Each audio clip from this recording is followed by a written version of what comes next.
welcome to today's Taste Note. We're doing something a little bit different today. We are going to be doing a sort of little political thing. Public information film. Because a few weeks ago, Rishi Sunak announced that he was going to change a lot of the duty categories to make them simpler, fairer and healthier. Currently there is one tax band for everyday table wine, for wine between 9 and 15%, and it's £2.23 per bottle.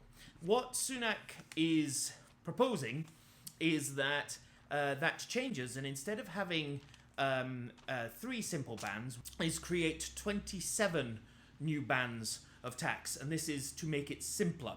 Because what their proposal is that every 0.5% of alcohol will have its own tax band. First of all, it's completely unworkable. Their point is that the more alcohol, the more taxes you pay. Ironically, for a party that promoted getting out of Europe, German wines, where the alcohol is generally lower, are actually going to become cheaper. They put a sort of sheen over this whole thing by saying that sparkling wine was going to come down in price. Basically, what they've done is taken a very simple, there are 3 basic duty bands, and they've made 27. So that's the context, so we're now going to put that in practice. So I've just trotted across to Sainsbury's, and I brought 2 wines that are within 25p of each other. This is Sainsbury's House Hock, if you didn't know, a British and very slightly, imperialistic nomenclature for low alcohol, fairly sweet German white wine. Yes. That was $4.75. This is, well, let me share now. Southeastern Australian Chardonnay, which is 12.5%, which is £5. Let's just, for argument's sake, assume that these 2 wines are £5 a bottle, retail currently, with current duty rates of £2.23 a bottle. What it will mean is that the hock, the 9% hock, will come down in price by 23% to £4.06. Now, if you like hock, that's a great thing. It's a great thing, yeah.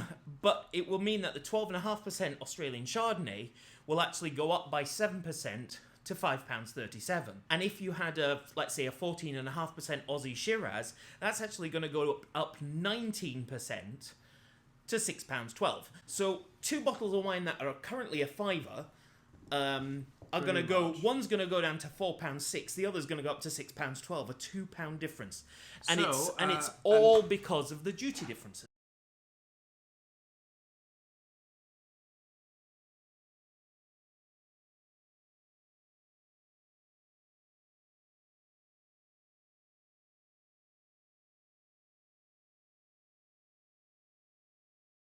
But let's see how $4.75 German hock is today. Yeah. Before we pass judgment on it. But the other thing is that, and this is the thing that my calculations with regards to the price don't incorporate, is the fact that the importers of all of these wines from all over the world are going to have such an administrative nightmare because there's so many. Because there'll be so many bands. That's going to have an inherent cost increase as well, because someone's got to work all that out. Yeah. Also, vintage to vintage means that, for example, one Bordeaux producer might have a 13% alcohol wine this year, and then next year it'll be a 13.5. So they're going to have all of these different price bands, different tax bands. It's going to be an administrative nightmare, which is just going to add more money onto the price of wine. For people who aren't prepared to pay the new prices for the wines that they were buying before, that means that Australian wines, hot climate, maybe even Marlborough Sauvignon Blanc, is going to fall out of favour purely based on this soulless, bureaucratic, pretty ignorant reform that's being proposed. It does mean that there is going to be a shift completely based on price, which has nothing to do with quality or region. And the irony of it is, and this is the reality of it, apart from the administrative nightmare it's going to be, if we're selling wines, we sell wines from £8 upwards. If $7.75 onwards. But the point is that if let's say our average price per bottle is sort of 13-14 quid, people are still going to be able to get bottles of wine at 13-14 quid. Okay, it might go up 50p, but if you're paying 13-14 quid, it doesn't matter. If it goes up £2, it's more of a hit. It's more palpable. It's arguably going to hit the people who don't shop in our shop. Exactly, the people who are just only discovering about wine, maybe, university students, people on lower income. People who don't have as much of a disposable income to spend 13-14 quid on 3 bottles of wine a week. Yes. And if they're prepared, or only have the money to spend 15 quid on 3 fairly decent quality 5 quid wines from Sainsbury's, and they're going to go up, then that's going to hit them. That's It's not hitting wine lovers. No, it's hitting people who want to get into wine. You buy Burgundy at exactly. 40 quid. You don't give a toot. I'm not going to feel it if it goes up by 2 quid. Because the wines that we drink, the percentage increase is going to be minimal. So we're actually doing a sort of public service thing here for people. Yes, a who Pathé aren't... newsreel. Yes, for people who actually, yes, you are. You are. Good this evening. Is the BBC Home Service. But we're sort of looking at this from the perspective of somebody who cannot afford or does not want to spend wine, let's say, for more than 5.50, 6 quid. Try this. So this is pretty much the cheapest German white wine you get. It's not a pure Gewürztraminer Riesling. It's an off-dried. It's not unpleasant. It's actually fairly balanced. It's not particularly long. It doesn't have a great degree of complex, but it's just a nice, simple, easy, low alcohol, sweet white wine. It's not as but it's not as bad as it used to be. German wine used to be a lot worse than this. And this is basically this is $4.75. Notwithstanding the low alcohol, to get wine that doesn't hurt your soul at that price, I think that's fair. On a positive note, what it does have is it's got that slightly zippy, limey element that you would get from German Rieslings. I actually think that it's got a nice zippiness offsetting the sweetness. It's got that sort of little chemically chalky sort of thing in the mid palate, which basically shows a lot of bulk and cheap winemaking, but it's not really overly pronounced. But the sugar usually masks that. The sugar usually masks that. Which is why these wines are a bit more palatable. The acidity at the end is a bit aggressive. Right. But all in, it's actually okay. It's fine. It's $4.75. It's $4.75. Yeah. Come on. Yeah. It's not that bad. You're trying to redeem yourself for your last football. No, I definitely am. But also, I genuinely would drink that. Yeah. I would drink that. So this is the Wollemi Chardonnay from southeastern Australia. This retails currently at 5 quid from Sainsbury's. They're telling us information about this Wollemi tree on the front, but absolutely nothing about the wine itself. Yeah. I'm not interested in the tree. How does the wine taste? Chardonnay is probably going to have a lot of stave work. Woo! Hoy!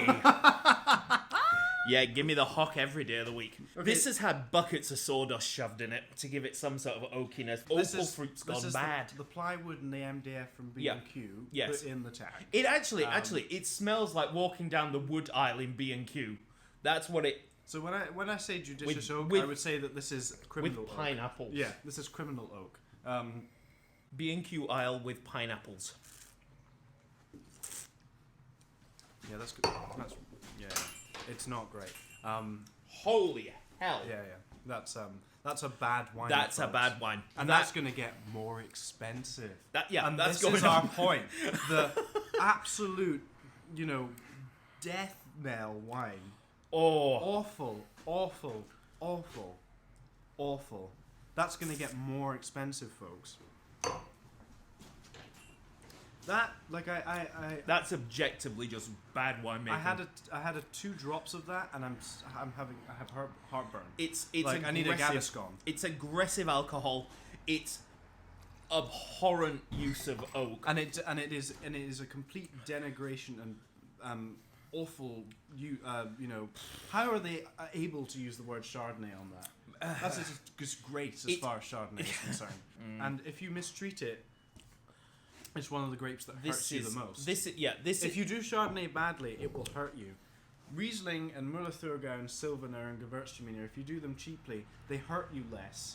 Do you want a soapbox? No. You're on one today. I'm being totally serious.